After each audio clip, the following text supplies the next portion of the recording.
Welcome, everyone. It's great to have you back to the show. And today I'm very pleased to welcome to the Dubai Business Classics podcast Dr. Raimundo Tamagnini, a athlete, a father, an adventurer, famously known as Dr. Ray. He is quite a mediatic person in Dubai. Dr. Ray is the cat vet. Dr. Ray, I know that you've come to Dubai quite a few years ago. Initially working as a hired veterinary for clinics, for other clinics, and a few years back you started your own personal journey as an entrepreneur, and you started the Cat Vet. Can you please tell us a little bit about that journey? How did you end up in Dubai after working in several different countries? How do you end up in Dubai, and at what point did you decide that it was the moment to start your own journey as an entrepreneur? What was the trigger for you to take that decision? Hi, Pedro. Hi, everyone. Thank you very much for inviting me. Thank you very much for your very kind words. Yes, so I do, as you know, come from Portugal, and I've established the Cat Vet 5-6 years ago. I've been in Dubai for 15 years. Before that, was obviously start working in Portugal. Then I moved to UK, where I continued my studies and did my internship in a big private veterinary hospital. Eventually, continue in other countries of Europe, in Europe mostly, to doing more specialized surgical, small animal, neurology, arthroscopy courses and post graduations.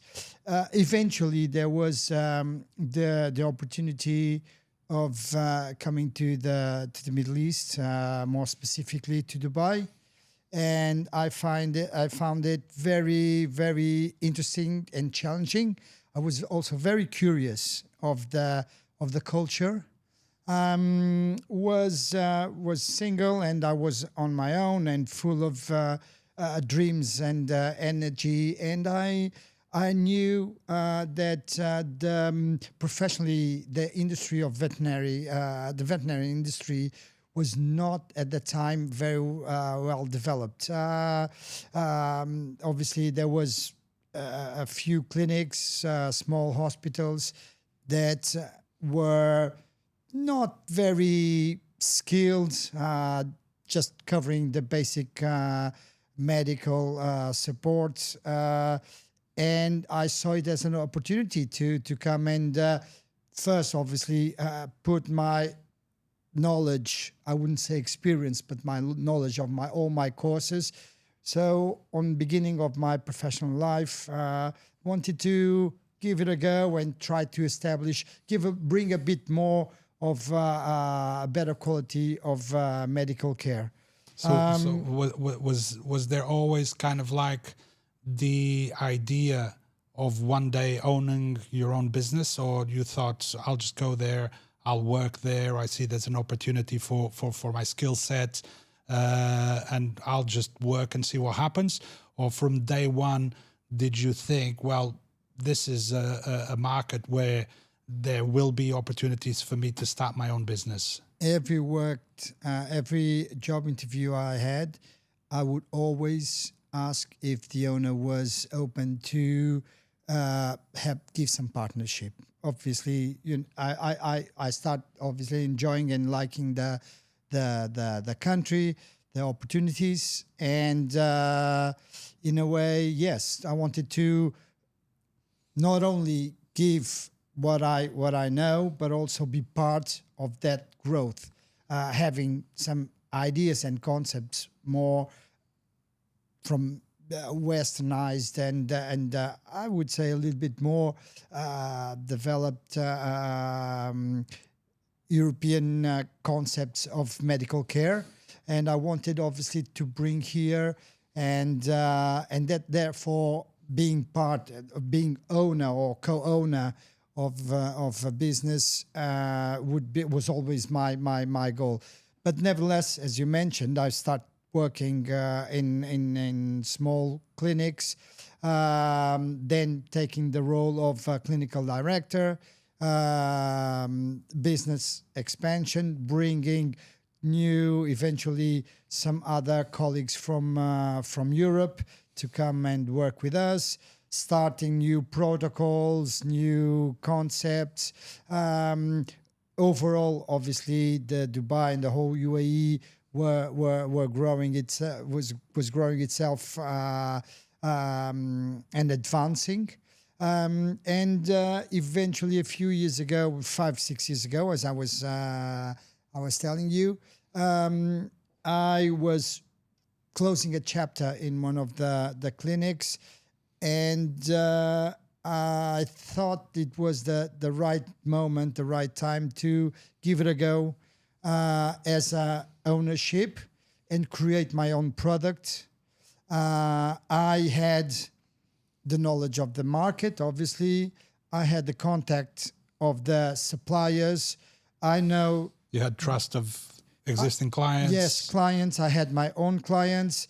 I was always in good relationship with other clinics and hospitals.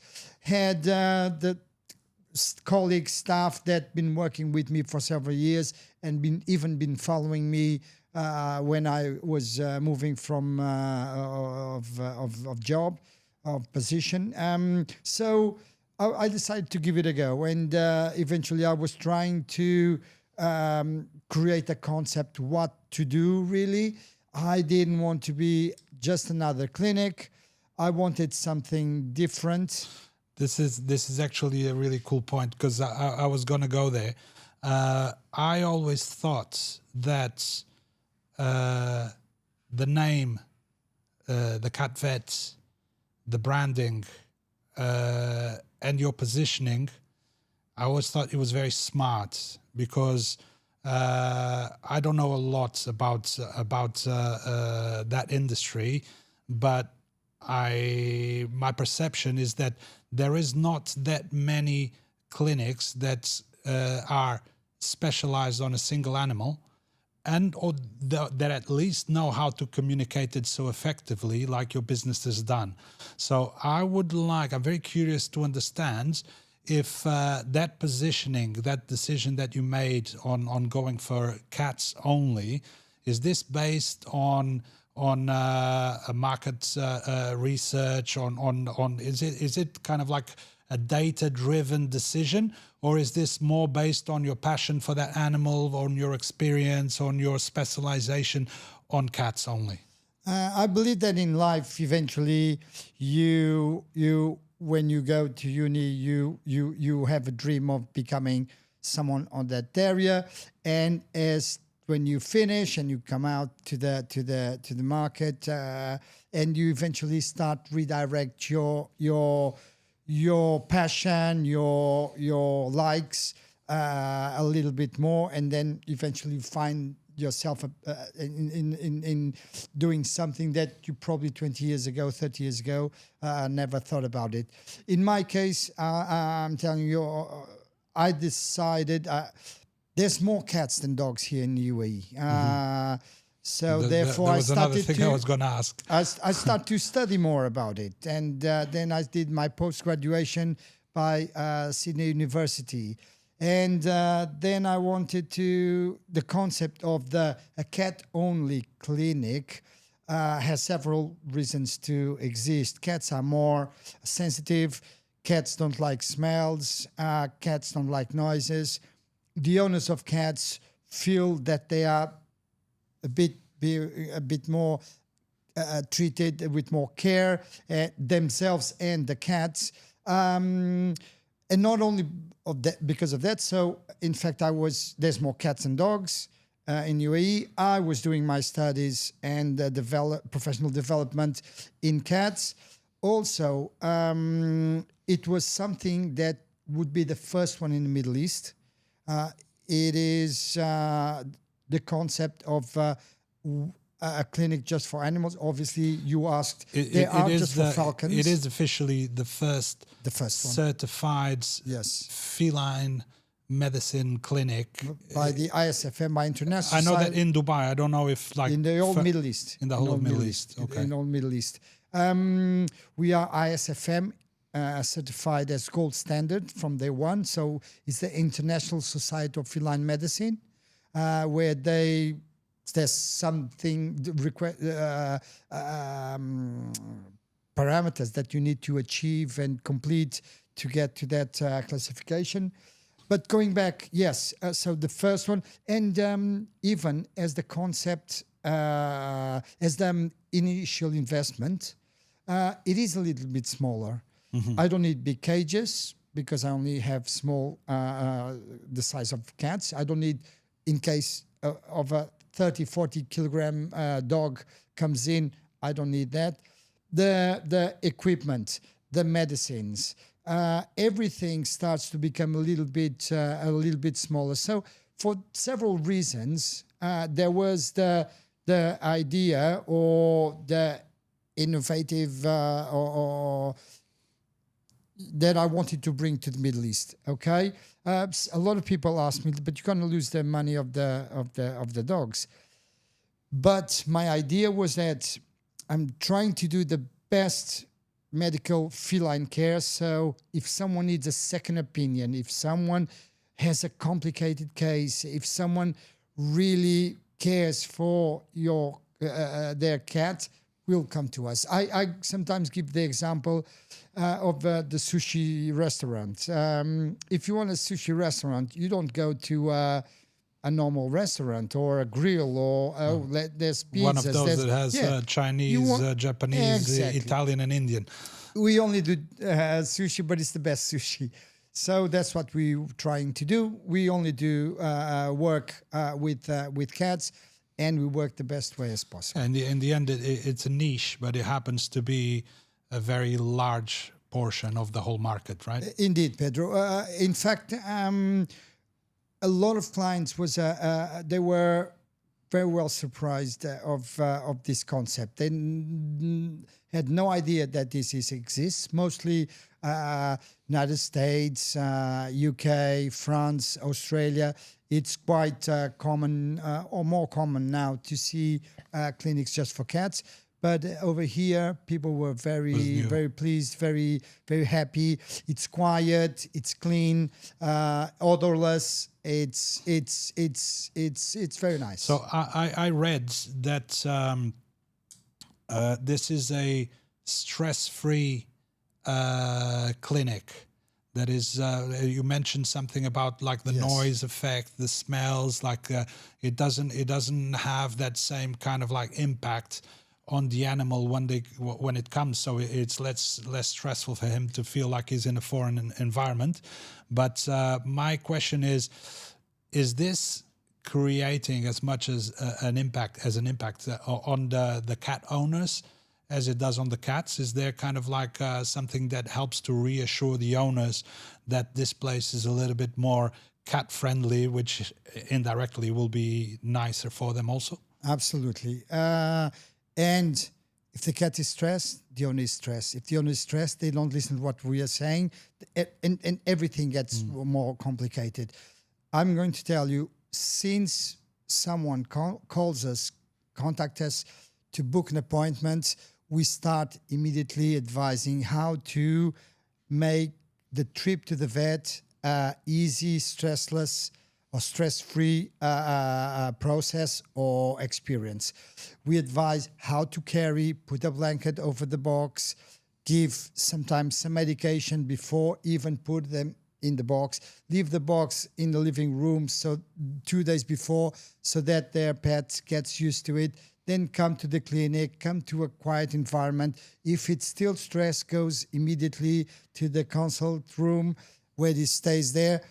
we don't remove them from the box. They come out whenever they want. There's no time limit for the appointments. There's pheromones. They are plugged in the rooms so that they don't that calms them down. If they are eventually hospitalized, they are with individual areas. It's not cages. It's not metal. They are very calm.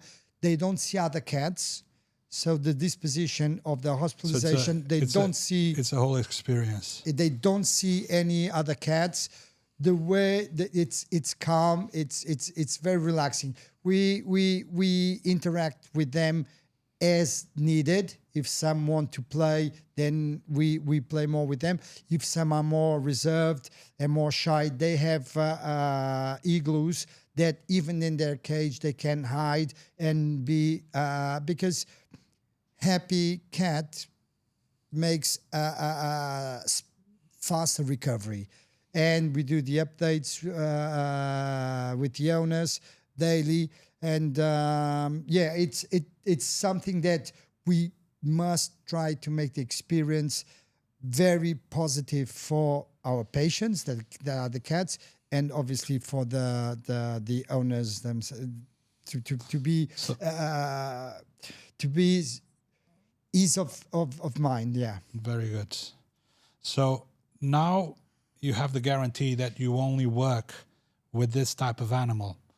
But I know that in the past you've come across some complicated situations when you visited some of the nice palaces of Dubai to come and care for a pet. And you arrived there and you had a bit of a surprise sometimes with the type of animal that you were being asked to treat, I believe. What was the most kind of like exotic or kind of like out of the ordinary animal that you've ever been asked to work on? It's true. I had a few cases that we were asked to have a look, to check. Probably a liger was one of the. A liger is a cross between a lion and a tiger. And that's quite how do you do that? The level of stress there must not be nothing like you've just described. They have people with them that they take care of them very well, and they are and a little bit I would say under control. Yes, that would be those would be. Yeah, it's not challenging, easy. Challenging. Yes. Okay. It is, in fact, a big feline. Yes. For sure. Going back to the business side of things, how was it to invest so much in your education as a vet and as a surgeon, and then all of a sudden see yourself running a business? Was this a big challenge? Did you have to kind of like pick up the pace in some aspects of running a business that you were not so familiar with? It must have been challenging, at least at the beginning. Pedro, that's a very good question. It's we started the business in 2019, 2020.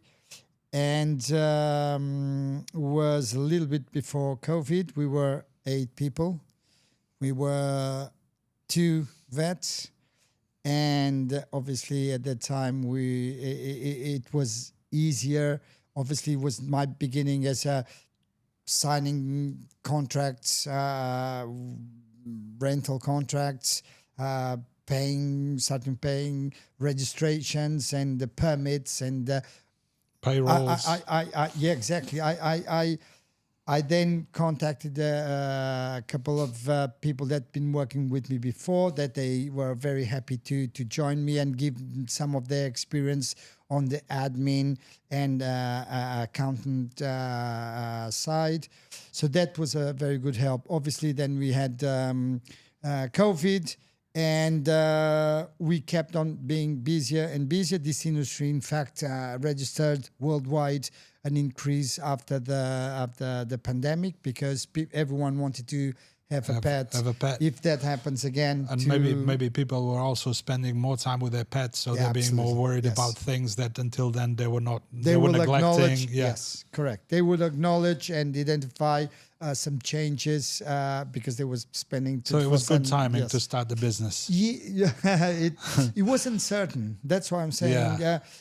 I was starting. I started 6 months before, 8 months before. I wasn't sure what's gonna happen next, if the whole world will collapse, but we were getting busier, so I had to, more than ever, be very wise what to hire, what to buy, because if a few months later there's no one here, what will I do? So I had to step by step and but consistently, because I wanted obviously to continue and to keep up and improve the medical care, our service.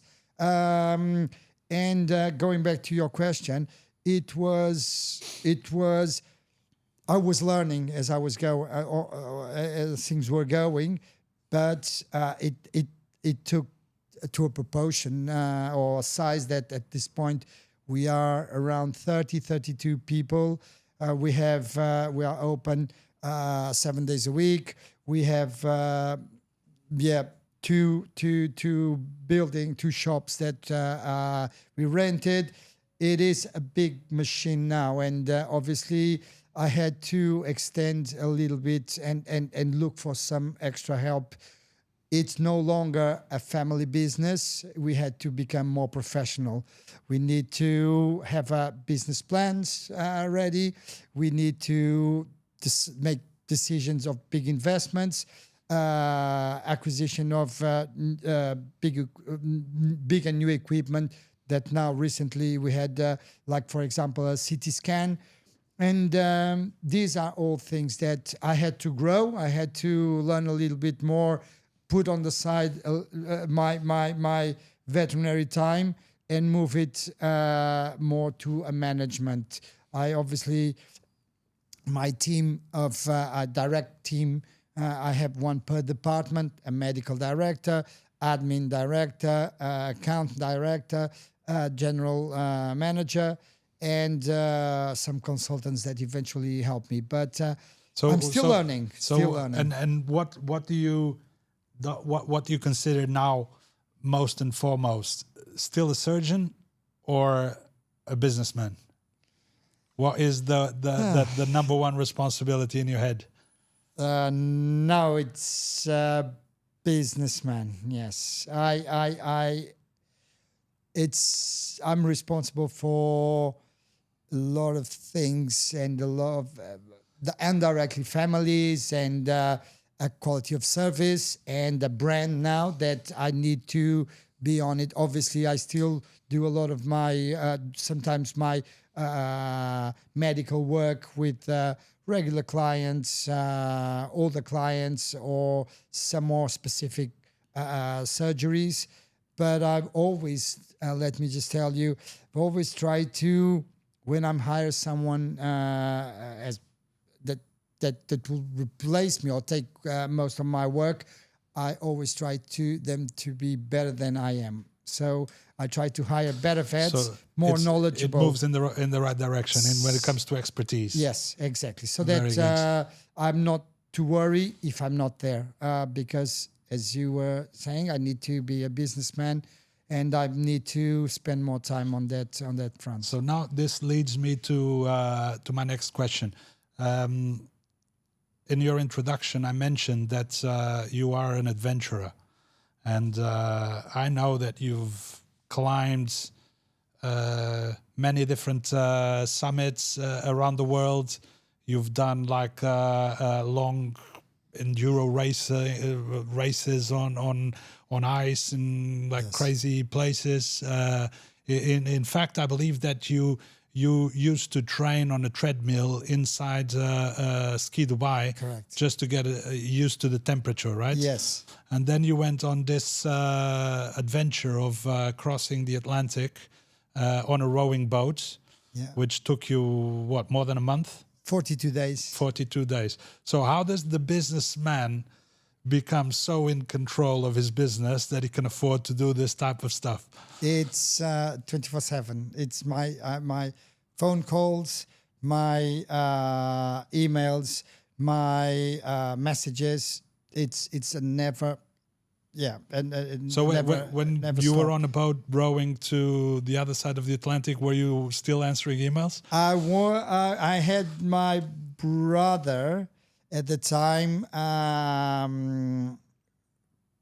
assessing before what need to be asked and passed on to me. Obviously, only management. Okay, so he built like an authority matrix where a certain amount of decisions did not have to come to you. Correct. So yes. if you're on that boat and the phone rings, then you know it's something serious. Yes. If you have to talk, we had the satellite call every other day that we were able to do, and we could eventually hiring or management. But the decisions, that's in itself a great skill as a businessman, to be able to delegate a certain amount of functions and be able to find the right people to make the right decisions on your absence, right? Otherwise, the business is you. It can never Exactly. it can never scale beyond your personal abilities. One, I like to ask people when they come with problems or some situation that happened. The first thing I ask, what is your solution? What that puts the person that thinks that's coming with, I'm going to pass this on. No, I pay them and they're there to help me manage a business. So I asked them, so what is your perspective? What would you do? And we can start a conversation with that. I think I'm very happy and very lucky with the team that I have. I think that one or two are still growing with me. And finding I can see obviously there's since day one there was a lot of potential. Some are well established on that their areas, but I think we are growing, and the size of the business is we are growing together.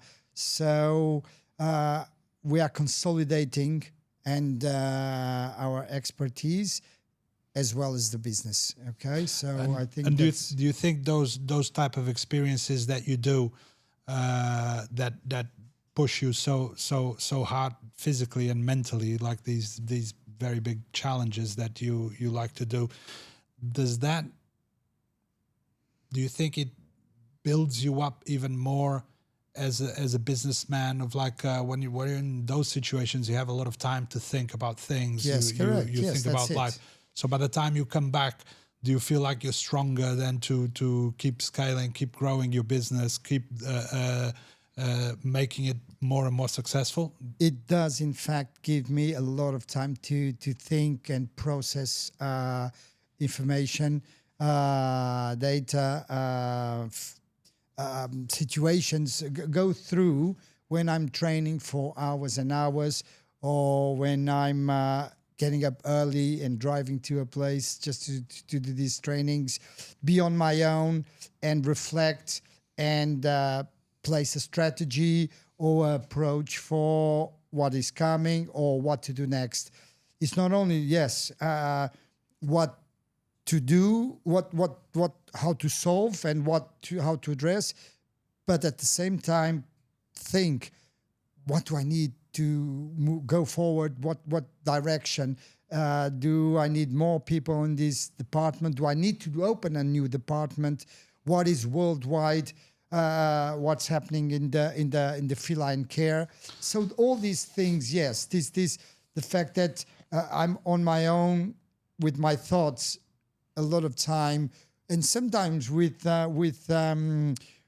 physical and mentally very exhausting situations, and dangerous, because being in the middle of a storm in the Atlantic must make all the problems of the vet business seem very. It's a way of distraction that keeps me focused. Okay, and yeah, it's two things that I love to do. So. Radical sports and being a vet or be part of this feline world, feline industry and medical care make me very happy. So I may have the both and having Very the both good. and So going through them. What's the next big challenge? I'm going to run the Marathon des Sables in 1 month, which is crossing the Sahara Desert in 6 days. It's 250 kilometers, full independent. So we need to carry our sleeping bag and our food and our everything we will need for those days. And yeah, there's a few more mountains. I wish I could have a little bit more of time, but yeah, we have work that I love so much. But yeah, this will be the next one. Amazing. And as an entrepreneur that came to Dubai and set your business here, and it's running now for pretty much 6 years, very successfully, what would you give as an advice to our listeners about like the do's and don'ts of this particular market on a personal level experience, like stuff that you know that you would have done different if you went back, or certain things that you were also told at a very early stage, like be careful with this or that. What would be kind of like a little bit of advice, very generic for someone that is looking to start a business here? I would, I think, bring something new, be innovative. I think the concept of just for cats was one, okay? Second was move it out of location. Our world was well known and it still is for the area for vets. But I looked more what my clients would be, the families that have cats, residential areas, big villas, people that will have 1-2 cats and want on the way home, and easy access, easy parking and a lot of visibility. Exactly. So location was another one. Be persistent. We all know that it's not only here; it's everywhere. We need to, there will be a few steps forward. Sometimes some go backwards.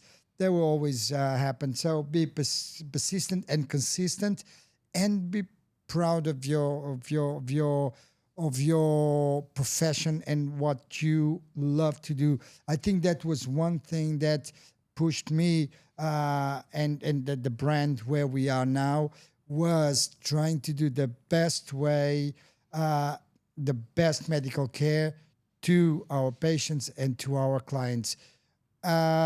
Always improve, always to get better. If eventually, I think if we following these guidelines, you eventually will succeed, because you will sooner or later your values, your value, will be recognized. So I think it's a great place to be and to work, and the way that the government and the leaders of this country also place and this and give us the conditions to be happy and be successful. Honestly, it's a rewarding market. Yes, and, yes, and it's growing. And if you work, if you're good, if you innovate, if you get long dedication, obviously with a great team that feels the same, it will eventually you will collect the fruits of your work. Amazing. Dr. Ray, thank you very much for coming. It's been a pleasure to have you here with us at the show, and we wish you all the best, and hopefully your business will continue to be as successful as it's been and continue to grow for many, many years. Thank you very much.